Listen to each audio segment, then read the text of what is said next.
Hello student, मैं Vimlesh physics classes में आपका स्वागत करता हूँ। आज की हमारी टॉपिक है लेसन 2। आज की हमारी टॉपिक है प्रकाश का अपवर्तन। प्रकाश का अपवर्तन क्या होता है? Reflection of light. क्या? Reflection of light. ठीक है। रिफ्लेक्शन ऑफ लाइट में हमें बताया गया कि जो आपका यह होगा, रिफ्लेक्शन ऑफ लाइट क्या होती है। तो बताया गया कि जब कोई प्रकाश किरण एक पारदर्शी माध्यम से दूसरे पारदर्शी माध्यम में प्रवेश में जाती है तो वह अपने मार्ग से विचलित हो जाती है, अर्थात दूसरे माध्यम में उसका वेग तथा दिशा बदल जाती है। इस घटना को प्रकाश का अपवर्तन कहते हैं। अपने शब्दों में ज़रा देख लिया जाए कि जब कोई प्रकाश किरण एक पारदर्शी माध्यम से दूसरे पारदर्शी माध्यम में जाती है तो वह अपने मार्ग से विचलित हो जाती है। इस घटना को प्रकाश का अपवर्तन कहते हैं। तो लिखा क्या गया लैंग्वेज, अब लैंग्वेज को ध्यान दीजिएगा। दिया है प्रकाश का अपवर्तन। प्रकाश का अपवर्तन क्या है? इसकी इंग्लिश होती है रिफ्लेक्शन ऑफ लाइट। क्या है? Reflection of light. जब कोई प्रकाश किरण एक पारदर्शी माध्यम से दूसरे पारदर्शी माध्यम में जाती है तो वह अपने मार्ग से विचलित हो जाती है। क्या होती है? वह अपने मार्ग से विचलित हो जाती है, अर्थात दूसरे माध्यम में उसका वेग तथा दिशा बदल जाती है। इस घटना को प्रकाश का अपवर्तन कहते हैं। जब बात को ज़रा ध्यान दीजिएगा। पॉइंट 2, अगली बात क्या है कि जब प्रकाश किरण विरल माध्यम जैसे वायु से सघन माध्यम जैसे कांच में जाती है तो यह अविलंब की ओर क्या होती है? झुक जाती है। तो यह अविलंब की ओर झुक जाती है। इसके विपरीत जब प्रकाश किरण सघन माध्यम से विरल माध्यम में जाती है तो वह अविलंब से दूर हट जाती है। ध्यान दीजिएगा कि जब प्रकाश की किरण सघन माध्यम बोले तो विरल माध्यम बोले तो वायु से, सघन माध्यम बोले कांच में जाती है तो यह क्या होती है? अविलंब की तरफ झुक जाती है। मतलब वायु से कांच में जब जाती है तो प्रकाश की किरण तो यह अविलंब की ओर झुक जाती है। इसके विपरीत ध्यान दिया जाए कि इसके विपरीत जब प्रकाश सघन माध्यम से विरल माध्यम में जाती है तो यह अविलंब से क्या होती है? दूर हट जाती है। ठीक है, यह अविलंब से दूर हट जाती है। देखिए आपका दिया है कि यह अविलंब से क्या होती है? दूर हट जाती है। ठीक, तो इसी चीज़ को हम लोग ध्यान देंगे कि हमें करना क्या है। जो चीज़ लिखना है उस चीज़ को लिखेंगे क्या? फिर से, जब कोई प्रकाश किरण एक पारदर्शी माध्यम से दूसरे पारदर्शी माध्यम में जाती है तो अपने मार्ग से क्या होती है? विचलित हो जाती है। इस घटना को प्रकाश का अपवर्तन कहते हैं। अर्थात ये भी कह सकते हैं, अर्थात दूसरे माध्यम में उसका वेग क्या होता है? बदल जाता है। इस घटना को प्रकाश का अपवर्तन कहते हैं। जब प्रकाश किरण विरल माध्यम जैसे वायु से सघन माध्यम जैसे कांच में प्रवेश में जाती है तो यह अविलंब की ओर क्या होती है? अविलंब की ओर झुक जाती है।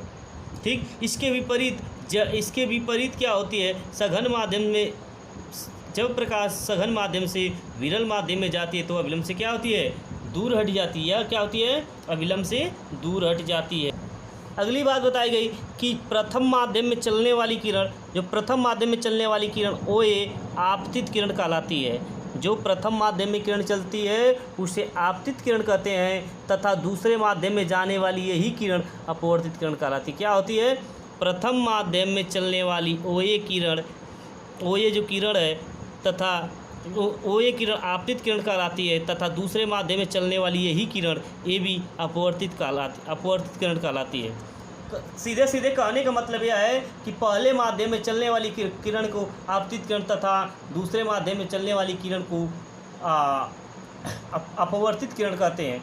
आपतित किरण की सीमा पृष्ठ पर जो आपतित किरण है, आपतित किरण की लिखेंगे क्या?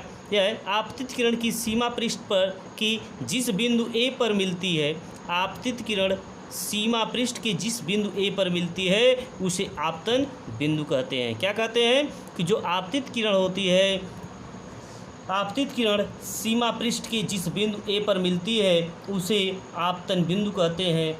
आपतन बिंदु पर सीमा पृष्ठ के लंबवत N1A N2 अभिलंब कहलाता है।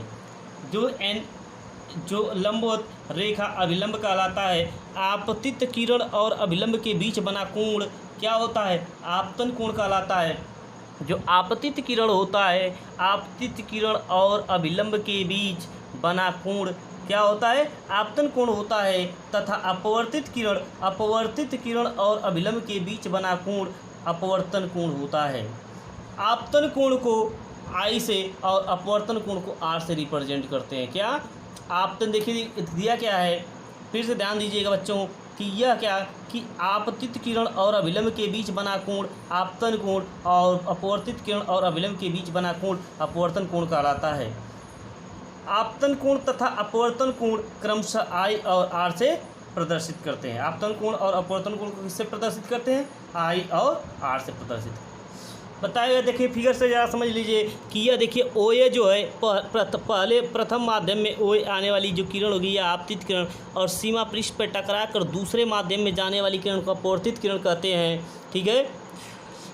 अब यह ध्यान दीजिएगा कि यदि प्रकाश की किरण जब प्रकाश किरण विरल माध्यम से सघन माध्यम में आती है, जब प्रकाश किरण विरल माध्यम से सघन माध्यम में आती है तो वह क्या होती है? अभिलंब की ओर झुक जाती है। देखिए झुका है, अभिलंब की ओर क्या होती है? झुक जाती है। और जब प्रकाश किरण सघन माध्यम से विरल माध्यम में जाती है तो अभिलंब से क्या होती है? दूर हट जाती है। फिर से बात ध्यान दीजिएगा कि जब प्रकाश किरण विरल माध्यम से सघन माध्यम में जाती है तो अभिलंब की ओर झुक जाती है, लेकिन जब प्रकाश किरण सघन माध्यम से विरल माध्यम में जाती है तो अभिलंब से दूर हट जाती है। पहली बात बताइए कि जब प्रकाश किरण प्रथम माध्यम में चलने वाली किरण को आपतित किरण तथा दूसरे माध्यम में वही किरण यदि दूसरे माध्यम में चलने वाली वही किरण को उसी किरण को अपवर्तित किरण कहते हैं। ठीक है। आपतित किरण और अपवर्तित किरण के बीच पड़े लंब को क्या कहते हैं? अभिलंब कहते हैं। आपतित किरण और अभिलंब के बीच बना कोण को आपतन कोण, आपतित किरण और अभिलंब के बीच बने कोण को आपतन कोण और अपवर्तित किरण और अभिलंब के बीच बने कोण को अपवर्तन कोण कहते हैं। ठीक है। आपतित किरण अपवर्तित किरण जिस बिंदु पर मिलते हैं वह क्या होता है? आपतन बिंदु होता है। वह बिंदु क्या होता है? आपतन बिंदु होता है। अब अगली बात ध्यान दीजिएगा यहाँ से कि आपका है क्या कि यदि अपवर्तित किरण आपतित किरण के सापेक्ष अभिलंब की ओर क्या होती है? झुकती है। यदि अपवर्तित किरण आपतित किरण के सापेक्ष अभिलंब की ओर झुकती है तो दूसरे माध्यम को पहले माध्यम का सघन माध्यम कहते हैं। ठीक है। ध्यान दीजिए कि यदि अपवर्तित किरण आपतित किरण के सापेक्ष अभिलंब की ओर झुकती है तो दूसरे माध्यम को पहले माध्यम का सघन माध्यम कहते हैं। इसके विपरीत यदि देखिए कि जो यह आपतित किरण है, यह जैसे ही आपतित किरण जो है यह अपवर्तित किरण जो है इस आपतित किरण के सापेक्ष क्या हो रही है? अभिलंब की यदि झुक रही है तो यह जो जिस माध्यम में झुकेगी वह उस माध्यम को पहले माध्यम के सापेक्ष क्या कहा जाएगा? सघन माध्यम कहा जाएगा। इसके विपरीत यदि यह जो अपवर्तित किरण है इस आपतित किरण के सापेक्ष अभिलंब से क्या होती है? दूर हटती है। तो इस सघन माध्यम के सापेक्ष इसको क्या कहते हैं? विरल माध्यम कहते हैं। या दूसरे माध्यम को पहले माध्यम के सापेक्ष क्या कहते हैं? विरल माध्यम कहते हैं। ठीक है। तो दूसरे माध्यम के सापेक्ष पहले माध्यम को विरल माध्यम कहते हैं। अगली चीज़ ध्यान दीजिएगा, आपका क्या है कि प्रकाश की चाल, यह ध्यान दीजिए कि प्रकाश की चाल विरल माध्यम में अधिक तथा सघन माध्यम में कम होती है। जो प्रकाश की चाल होती है बच्चों विरल माध्यम में अधिक और सघन माध्यम में कम होती है। प्रकाश की चाल क्या बताएगी? प्रकाश की चाल विरल माध्यम में अधिक और सघन माध्यम में कम होती है। अपवर्तन का कारण भिन्न भिन्न माध्यमों में प्रकाश की चाल भिन्न भिन्न होती है। क्या होती है कि भिन्न भिन्न माध्यमों में प्रकाश की चाल क्या होती है? भिन्न भिन्न होती है। ठीक है। ये बताई गई कि प्रकाश की चाल विरल माध्यम में अधिक और सघन माध्यम में कम होती है। अपवर्तन का कारण क्या है? अपवर्तन का कारण भिन्न भिन्न माध्यमों में प्रकाश की चाल भिन्न भिन्न होना। पर दूसरा क्या है? अपवर्तन की क्रिया में प्रकाश की चाल तरंगदैर्घ्य तीव्रता बदल जाती है परंतु प्रकाश की आवृत्ति नहीं बदलती है।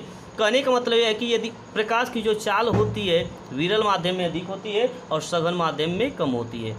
इसके बाद अपवर्तन के कारण बताया गया कि अपवर्तन के कारण क्या होता है कि भिन्न भिन्न माध्यमों में प्रकाश की चाल क्या होती है, भिन्न भिन्न होती है। दूसरी बात बताई कि अपवर्तन की क्रिया में प्रकाश की चाल, तरंगदैर्घ्य, तीव्रता बदल जाती है लेकिन प्रकाश की आवृत्ति नहीं बदलती है। विमलेश फिजिक्स क्लासेस को लाइक करें, शेयर करें तथा सब्सक्राइब करना ना भूलें। धन्यवाद।